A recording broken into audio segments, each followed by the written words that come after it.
గతంలో చంద్రబాబు నాయుడు గారు ముఖ్యమంత్రిగా ఉన్నప్పుడు ఉమ్మడి ఆంధ్రప్రదేశ్లో, విడిపోయిన ఆంధ్రప్రదేశ్లో అప్పుడు ఆయన మంజూరు చేసినటువంటి ఉద్యోగాలను కూడా భర్తీ చేయనటువంటి ప్రభుత్వం గతిన 5 సంవత్సరాలు నిలిచిపోయింది.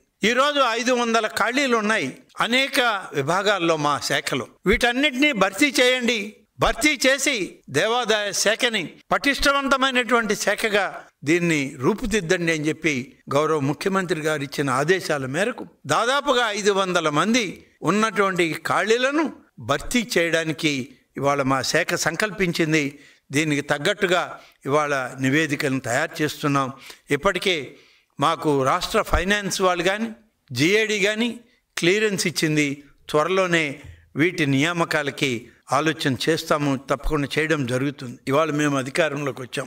అధికారంలోకి వచ్చాక ఆలయాలని పునర్నిర్మాణం చేసే కార్యక్రమం, అలాగే ధూపదీప నైవేద్యాలను ఎక్కువ చేసే కార్యక్రమం చేశాం. మేము చేస్తే దానిలో ధూపదీప నైవేద్యాలను చూస్తే 2015వ సంవత్సరం నుంచి, అప్పుడు చంద్రబాబు నాయుడు గారు ముఖ్యమంత్రిగా 2500 రూపాయలతో మొదలు పెడితే ధూపదీప నైవేద్యం 5000కి మళ్ళీ రెండోసారి ఆయనే పెంచాడు.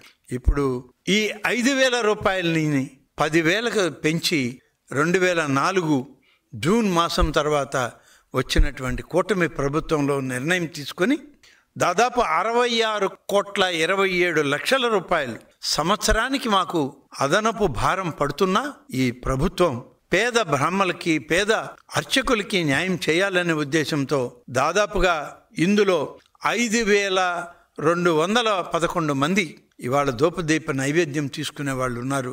ఇంకా కూడా అనేక ఆలయాల నుంచి మాకు అప్లికేషన్లు వస్తున్నాయి, పరిశీలనలో ఉన్నాయి. సెప్టెంబర్ మాసంలో ఈ పరిశీలన పూర్తి చేసి మరింత మందికి ధూపదీప నైవేద్యాన్ని తీసుకురావాలనేది మా యొక్క ఆలోచన అని చెప్పి ఈ సందర్భంగా తెలియజేస్తా ఉన్నాను.